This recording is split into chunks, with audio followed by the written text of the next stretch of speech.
جو پرچم تھا وہ ثابت بن اکرم کے پاس آ گیا اور وہ کہنے لگے جلد از جلد اپنا امیر چن لو، فوری اپنا سپہ سالار چن لو۔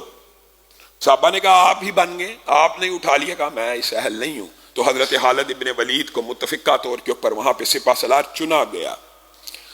یہاں پہ جب خالد ابن ولید نے پرچم کو اٹھایا تو رسول اللہ نے مدینہ میں اعلان کیا کہ اب پرچم اللہ کی تلواروں میں سے ایک تلوار کے ہاتھ میں آ گیا اور اللہ اس کے ہاتھ کے اوپر فتح لکھے گا۔ اس حدیث کو آپ نے غور کرنا ہے، اس ساری کی ساری جنگ کے حوالے سے بہت سے اشکالات ہیں جو اس حدیث سے کلیئر ہو جاتے ہیں، اور اللہ اس کے ہاتھوں پہ فتح دے گا۔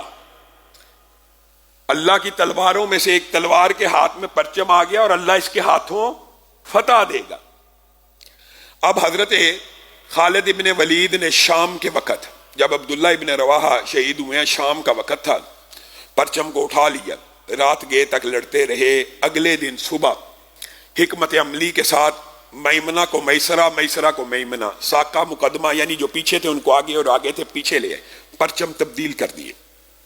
یہ ان کی ذہانت اور ان کی فطانت اور ان کی سپہ سالاری کے اوپر دلالت کرتا ہے کہ جنگ موتا کی لاش 2 لاکھ سپاہی پہلے ہی اس بات پہ حیران تھے کہ یہ کیسے ہو سکتا ہے کہ 3000 کا لشکر ہمارے سے ٹکرا جائے، ممکن نہیں ہے، کوئی نہ کوئی گیم ہے، کوئی نہ کوئی پلاننگ ہے مسلمانوں کی، پیچھے فوجیں موجود ہیں، یہ کیسے ہو سکتا ہے؟ یہ 3000 2 لاکھ کے سامنے آ کے کھڑے ہو گئے۔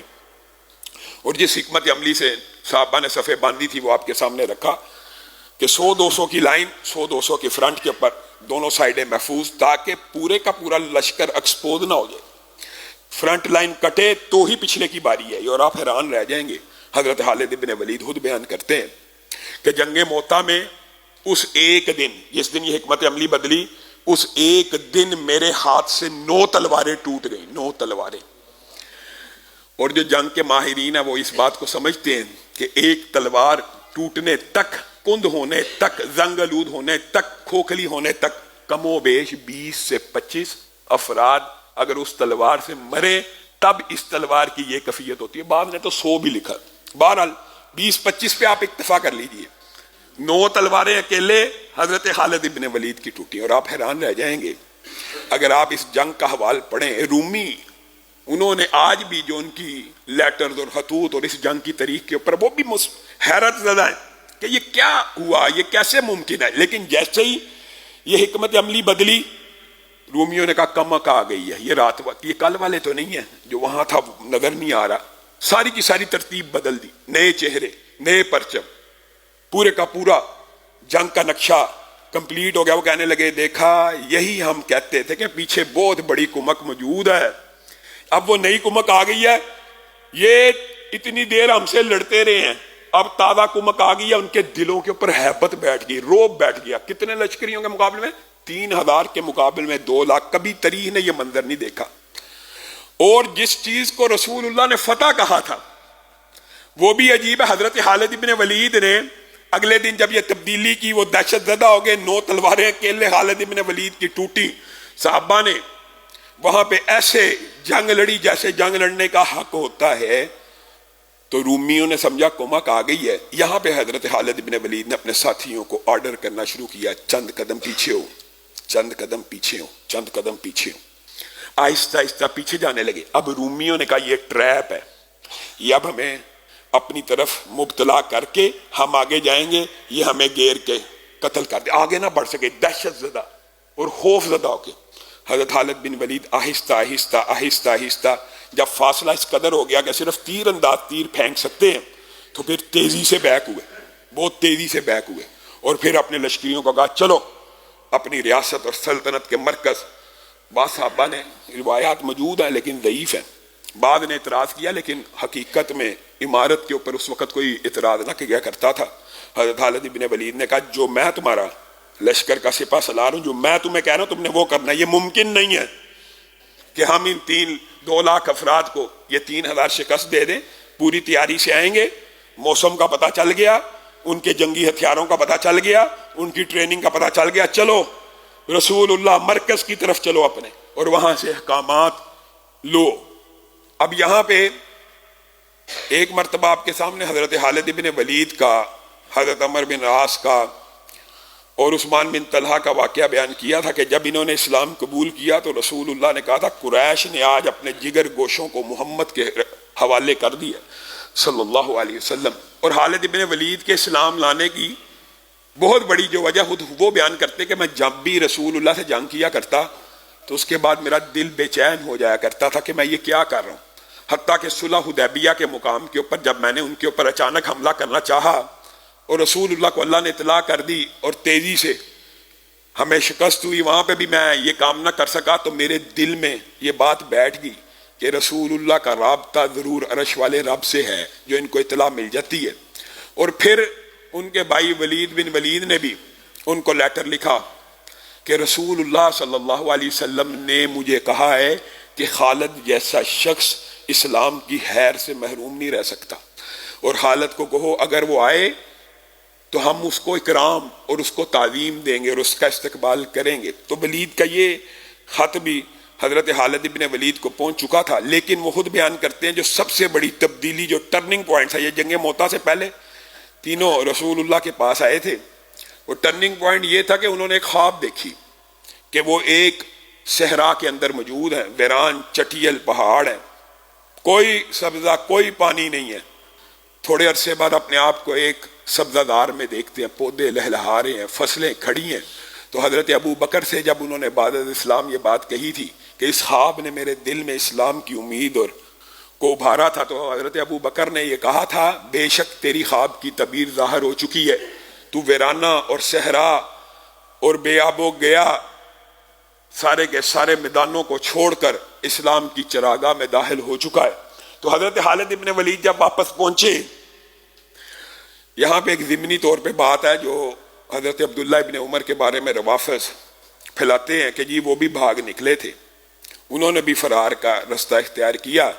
تو حضرت عبداللہ ابن عمر کہتے ہیں میں اور میرے جو چند ساتھی تھے ہم اس جنگ کی شدت کی وجہ سے جو پہلے ہی خالد ابن ولید سے پہلے ہی کچھ پیچھے ہو گئے، تو ہمارے دل میں یہ بات آئی کہ ہم اگر مدینہ جائیں گے لوگ تو ہمیں قتل کر دیں گے، یہ جنگ کے بگوڑے ہیں، اور ایسا ہوگا تو ہم آپس میں مشورہ کرنے لگے کیا کریں.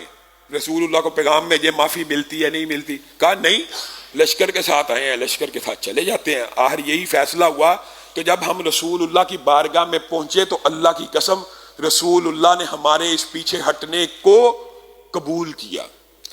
تبوک کا واقعہ آئے گا، وہاں پہ پیچھے رہنے کو قبول نہیں کیا، یہاں پہ پیچھے ہٹنے کو قبول کیا. بلکہ جملہ کیا ہے، اب پرچم اس کے ہاتھ میں آئے گا جس کے ہاتھ میں اللہ نے فتح لکھی ہے. حضرت خالد ابن ولید جب واپس پلٹے، رسول اللہ صلی اللہ علیہ وسلم نے ان کا استقبال کیا.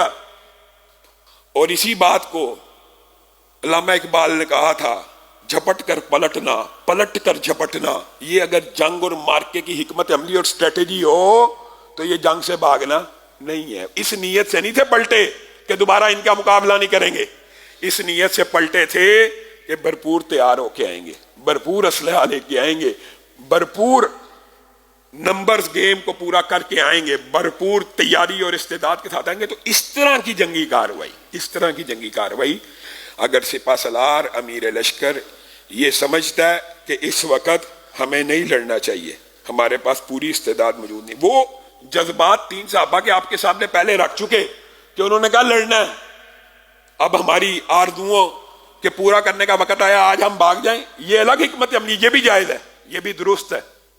اور دوسری حکمت عملی یہ ہے کہ نہیں، پوری ہم نے تیاری کے ساتھ آنا ہے. حضرت خالد ابن ولید نے یہ حکمت عملی اختیار کی تو رسول اللہ صلی اللہ علیہ وسلم نے ان کے اوپر کوئی عیب نہیں لگایا، کوئی تان نہیں لگایا، بلکہ ان کو سیف اللہ، اللہ کی تلوار قرار دے دیا اس حکمت عملی کی وجہ سے کہ اتنے مدبر ہیں، اتنے ذہین ہیں، مسلمانوں کو بچا کے لے آئے. اور اب آپ حیران رہ جائیں گے غزوہ موتا کا اگر آپ رزلٹ نکال لیں، اور یہ بہت حیرت انگیز بات ہے خود طالب علموں کے لیے، علماء کے لیے بھی. 3 تو یہ صحابہ شہید ہوئے، کل ملا کے 3000 فوجیوں میں سے آپ سوچیں ذرا 2 لاکھ کے مقابلے میں کتنے لوگ شہید ہوئے ہوں گے. ایک ظاہر آتا ہے ایک بہت بڑی تعداد شہید ہوگی. لیکن حیرت اور استعجاب کا باب ہے، اس بھرپور لمبی جنگ کے باوجود کل مسلمان شہداء کی تعداد صرف 12 تھی، صرف 12. یہ صحابہ کی حسن تدبیر، اور سپہ سلاری کے فن کا ایک عروج تھا کہ کس طرح صحابہ نے حکمت عملی کے ساتھ ایسی جنگ اور ایسا میدان ڈیزائن کیا کہ وہ مسلمانوں کے اوپر غالب ہی نہ آ سکے 2 لاکھ ہونے کے باوجود. اور اس حکمت عملی کو زمانہ قدیم میں یونان کی بعض جنگوں میں بھی ذکر کیا گیا کہ جب آپ جنگی حکمت عملی اس طرح کی بنائیں کہ 100 کی صف ہو یا 200 کی صف ہو اور اس کے اوپر صرف سامنے سے 200 ہی آ سکے. دیکھیں 200 بندہ کھڑا ہے, سامنے سے 200 بندہ آ سکتا ہے, اور سائڈیں پہاڑوں میں محفوظ ہوں یا سائڈیں محفوظ ہوں تو جنگ طویل ہو جاتی ہے. اور یہی حکمت عملی صحابہ نے یہاں پہ اختیار کی اور صرف 12 شہید ہوئے. اور جنگ موتا میں کفار کے شہداء کی جو تعداد ہے وہ بھی حیران کن ہے, مختلف کتابوں میں مختلف لکھی ہے, صحیح اندازہ تو موجود نہیں ہے, لیکن اکیلے حضرت خالد ابن ولید کے ہاتھوں کہا جاتا ہے کہ 300 سے زائد کافر اس دن ہلاک ہوئے, اکیلے خالد ابن ولید. تو پورے لشکر کے ہاتھوں کم و بیش جو تعداد ملتی ہے وہ کم از کم 1000 سے 3000 کفار کے جو مقتول تھے, 1000 سے 3000 کا کل لشکر مد مقابل 2 لاکھ.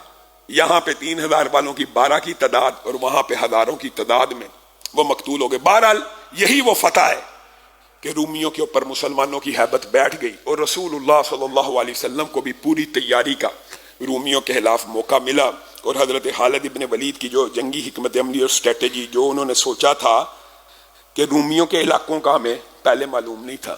رومی کے موسم جنگوں میں بڑے اہم ہوتے ہیں, ان کے موسم جو تبدیل ہو جاتے ہیں رات کے وقت, سخت سردی کے, وہ صحابہ اس سے مانوس نہیں تھے صحرائی زندگی میں, اتنی برف باری کے قریب والی سردی کے.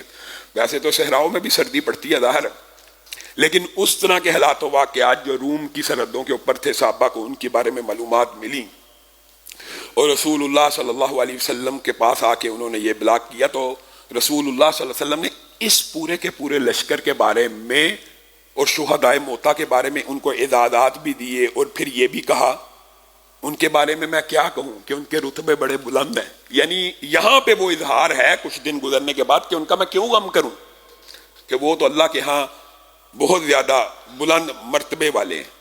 یہاں پہ ایک بات سمجھ آتی ہے پوری جنگ موتا سے کہ رسول اللہ صلی اللہ علیہ وسلم کی زندگی میں بھی اجتہاد صحابہ کیا کرتے تھے. رسول اللہ کی زندگی کے اندر بھی اجتہاد کا دروازہ کھلا تھا. حضرت خالد ابن ولید کا امیر چننا صحابہ کا, ثابت بن اکرم نے پرچم اٹھایا تھا, اس سے لے کر خالد ابن ولید کو دینا یہ صحابہ کی اجتہادی رائے تھی. اور پھر یہاں سے یہ بات بھی سمجھ آتی ہے کہ ایک ہی کمپین کے اندر متعدد امراء کو نامزد کیا جا سکتا ہے, امیر نائب امیر نائب امیر, یعنی 3 لوگوں کو رسول اللہ نے متعین کیا. اور یہاں سے آگے چل کے غزوہ ذات سلاسل میں بھی یہ بات آئے گی. یہاں سے یہ بات بھی ثابت ہوتی ہے کہ کئی مرتبہ اعلیٰ لوگ, کئی مرتبہ افضل لوگ اپنے سے کم افضل کی عمارت میں جنگ لڑتے ہیں. یہ بات بھی ثابت ہوتی ہے. یہاں پہ یہ ابواب بھی باندھے ہیں جو آگے غزوہ ذات السلاسل آئے گا تو وہاں پہ آپ کو یہ تفصیلی پتہ لگ جائے گا. یہاں پہ رسول اللہ صلی اللہ علیہ وسلم کو پتہ لگا کہ بعض قبیلوں نے مسلمانوں, یہ جب جنگ ختم ہوگی موتا کی واپس آ گئے تو چند دن بعد ہی رسول اللہ کے جاسوسوں نے انہیں خبر پہنچائی فلاں فلاں قبیلے کے لوگ اکٹھے ہو رہے ہیں. تو رسول اللہ صلی اللہ علیہ وسلم نے عمر بن عاص کو بلایا. یہ آپ کو بتایا کہ یہ جنگ موتا سے پہلے ان تینوں نے اسلام کو قبول کیا تھا, اور حضرت خالد بن ولید نے خود کہا کہ جب میں اسلام پھر قبول کرنے جانا چاہتا تھا تو میرے دل میں خیال آیا صفوان بن امیہ بھی ہو, اکرمہ بن ابی جہل بھی ہو, میرے ہم پلہ کچھ لوگ کٹھے اسلام قبول کرے, تو میں نے ان دونوں کو یہ آفر کی چلو آپ اسلام قبول کرتے ہیں. ان دونوں نے ریجیکٹ کی. عثمان بن طلحہ کو کی, اس نے قبول کی, اور عثمان بن طلحہ میرے ساتھ حضرت خالد بن ولید کہتے ہیں جانے کے لیے تیار ہوئے. تو ہم ایک مقام پہ پہنچے, وہاں پہ عمر بن العاص بھی موجود تھے جو ہجرت کے لیے تیار تھے, تو ہم تینوں نے کٹھے ہجرت کی. تو عمر بن عاص بھی آئے ہیں. رسول اللہ نے خالد بن ولید کے بارے میں یہ جو بات کی, مدینہ میں بیٹھ کے خالد بن ولید واپس آئے, ان کو پتہ لگ گیا کہ ان کو سیف اللہ کا خطاب ملا, سیف اللہ کا ٹائٹل ملا. یہ ایک اعزاز ہے. ان کی دل جوئی بھی ہوئی, تلیف قلب بھی ہوئی. اب رسول اللہ نے ایک اور جنگی میدان کو گرم ہوتے ہوئے دیکھا تو عمر بن العاص کی تلیف قلبی کے لیے, ان کی دل جوئی کے لیے ان کو بلایا. اور کہا میں آپ کو ایک لشکر کا امیر مقرر کرنا چاہتا ہوں. جو سلسل نامی چشمہ ہے اس کے قریب جتنے قبائل ہیں وہ بغاوت کے اوپر ابھرے ہوئے ہیں، مدینہ کے اوپر حملہ کرنا چاہتے ہیں. تو عمر بن العاص نے کہا اللہ کے رسول آپ مجھے امیر مقرر کرنا چاہتے ہیں، ٹھیک ہے، آپ اس حوالے سے مجھے امیر کیوں مقرر کر رہے ہیں، مجھے ہی کیوں کر رہے ہیں؟ مفہوم یہ ہے. تو رسول اللہ صلی اللہ علیہ وسلم نے کہا اس لیے کر رہا ہوں کہ مال غنیمت بھی ملے گا، آپ کو فتح بھی ملے گی، آپ کی تلیف قلب بھی ہوگی. تو ان کی آنکھوں میں آنسو آ گئے اور انہوں نے کہا اللہ کے رسول اس لیے اسلام قبول نہیں تھا کیا کہ مال غنیمت بھی ملے، امارت بھی ملے، شہرت بھی ملے. اسلام کو قبول کیا تو خلوص نیت سے کیا ہے. ان صحابہ کے بارے میں، ان صحابہ خاص طور پہ حضرت خالد بن ولید، عمر بن العاص، یہ جو آخر میں جنہوں نے اسلام قبول کیا، ان کے بارے میں گستاخ صحابہ اور صحابہ کے اوپر تان و تشنیع کرنے والے کہتے ہیں یہ ڈر کے مسلمان ہوئے تھے معاذ اللہ. یہ صحابہ وہ کہہ رہے ہیں کہ ہم مال غنیمت کی وجہ سے یا مال کی خواہش کی وجہ سے اللہ کے رسول آپ کے پاس نہیں آئے. تو رسول اللہ صلی اللہ علیہ وسلم نے کہا تھا حلال مال کی فراوانی بندہ مومن کے لیے بہت بڑی نعمت ہے. عمر، حلال مال حلال طریقے سے آ رہا ہو تو اللہ کی نعمت ہے. گویا ان کو اس بات کے اوپر متوجہ کیا اور اعزاز بھی دیا.